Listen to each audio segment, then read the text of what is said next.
এনসিপির জুলাই পদযাত্রার সমাবেশে ককটেল হামলার ঘটনায় তীব্র নিন্দা ও প্রতিবাদ জানিয়েছে বাংলাদেশ জামায়াতে ইসলামী। দলটির সেক্রেটারি জেনারেল মিয়া গোলাম পরওয়ার হামলার সঙ্গে জড়িতদের দ্রুত গ্রেপ্তার করে দৃষ্টান্তমূলক শাস্তির দাবি জানিয়েছেন। মঙ্গলবার দেওয়া এক বিবৃতিতে তিনি বলেন, রাজনৈতিক দলের শান্তিপূর্ণ কর্মসূচিতে এ ধরনের হামলা দেশের আইনশৃঙ্খলা পরিস্থিতির অবনতির ইঙ্গিত দেয়। তিনি অভিযোগ করেন, সমাবেশ শুরুর সময় হঠাৎ বিদ্যুৎ চলে যাওয়া এবং পরে মঞ্চের সামনে ককটেল বিস্ফোরণের ঘটনা গুরুত্ব সহকারে তদন্ত করা উচিত। স্থানীয় প্রশাসনের নিরাপত্তা ব্যবস্থা নিয়েও প্রশ্ন তোলেন তিনি।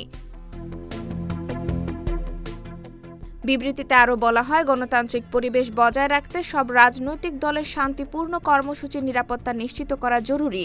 হামলার নিরপেক্ষ তদন্ত, বিদ্যুৎ বিভ্রাটের কারণ উদ্ঘাটন এবং ঘটনার নেপথ্যে জড়িতদের দ্রুত শনাক্ত করে আইনের আওতায় আনার আহ্বান জানানো হয়েছে।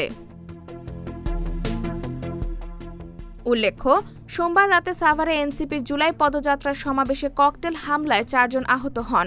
ঘটনাটি নিয়ে রাজনৈতিক অঙ্গনে ব্যাপক আলোচনা চলছে।